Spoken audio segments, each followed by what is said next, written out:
Buongiorno cari amici, benvenuti anche oggi nel canale del vostro Marietto Veneziano. E anche oggi ho una storia di fantasia del vostro Dante, che l'altro giorno ho incontrato in piazza e insomma bruciava della voglia di raccontarmi una storia. Però prima di questa cosa qui vi chiedo, se non l'avete ancora fatto, di iscrivervi al canale di Illegale del vostro Marietto Veneziano. Mm?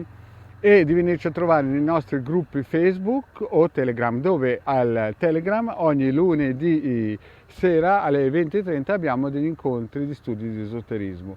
Cari amici, grazie di questo, e se vi scappa anche un super like, sia la Ide che il vostro Marietto ci tira su di morale, perché c'è sempre bisogno di questo. Grazie. E adesso iniziamo con la storiella del Dante, perché l'altro giorno io andavo in giro in motoretta, vedo davanti a me uno che sbraccia, stavo passando la piazza e dico fra di me: ma chi è quel tipo lì che sbraccia come una scimmietta?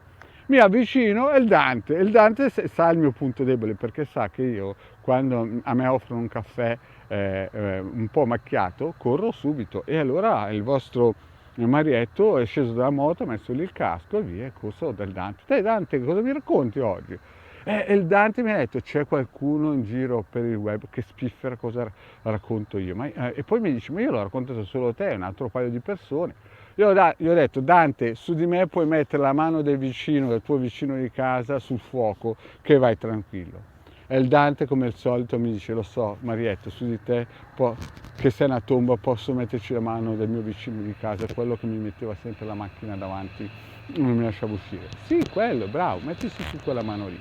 Comunque va a finire che il Dante apre il libro Vangelo. Sì, e mi ha raccontato una storia del dopo Granelli. Il Granelli, sì, il suo amicone delle caldaie, quello che fino a 12 anni l'ha accudito amorevolmente, che poi è andato in pensione. Dopo che finalmente il Dante è riuscito a ringraziarlo dopo 5 anni di passione. E mi ha raccontato che quando ha fatto il birichino con i Granelli, l'amico del sindaco Felice, sempre nome e fantasia, che era il farmacista del paese, adesso non mi ricordo più il nome di questo super farmacista. Perché il farmacista era amico? Perché alla casa dei sogni, dove c'era questa caldaia, il farmacista, cioè bisogna raccontarla bene come aveva detto il Dante, perché la prima cosa era il dottore Antonio.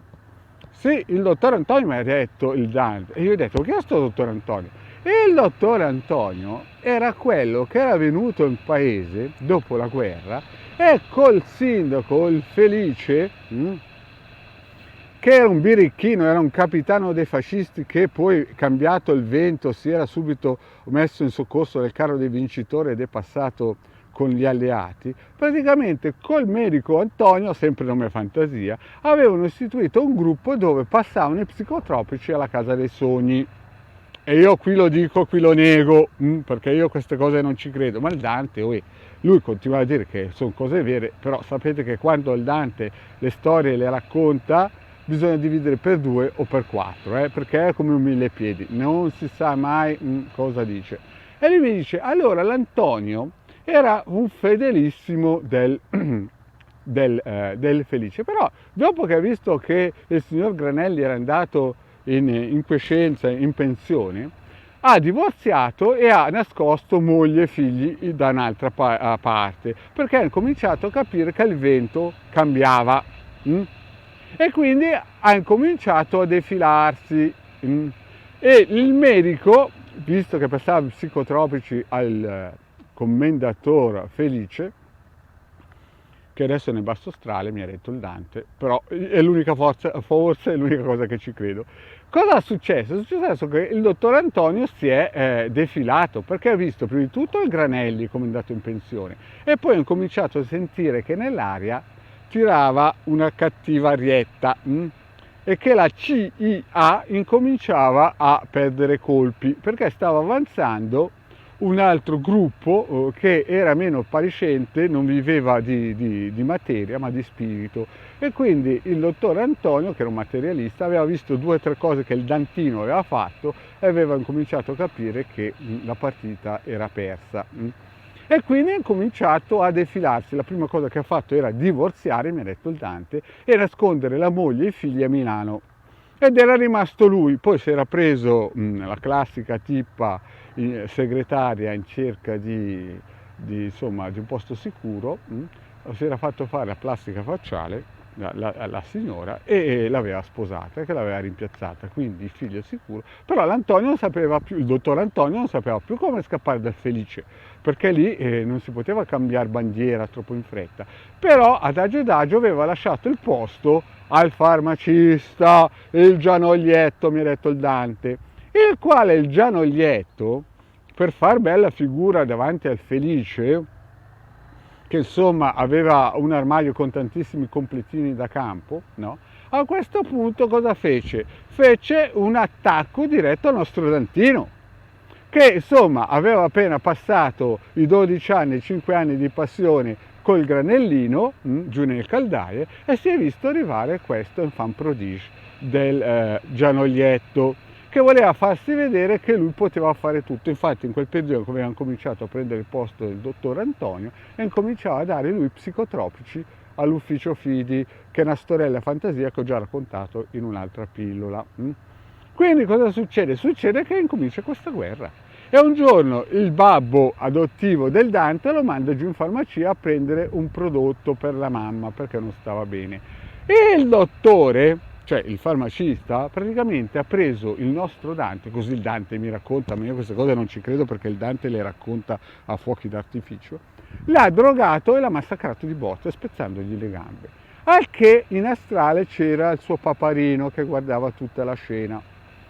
E l'ha sbattuto fuori dalla farmacia. Praticamente il farmacista ha massacrato e torturato di botte il Dantino, l'ha sbattuto fuori dalla farmacia pensando di fare un figurone in tutto il paese. Ma cosa è successo? È successo che è arrivato il capitano degli Alpini e il paparino, quello vero però, del Dantino, e l'hanno rimesso a posto. E quel giorno lì il farmacista capì che per lui aveva toccato un gradino troppo alto, era andato oltre misura e aveva capito perché l'Antonio se l'era fatta sotto, aveva spedito via moglie e figli in naftalina e aveva incominciato a tirare su la bandiera bianca. Il problema è che il papà del Dante non ha mai fatto un prigioniero, e questo è il problema che la gente non sa, e che il papà del Dante ha sempre usato la legge del 5. E io ho detto, ma Dante, ma cosa sta la legge del 5? Perché ero curiosissimo, no?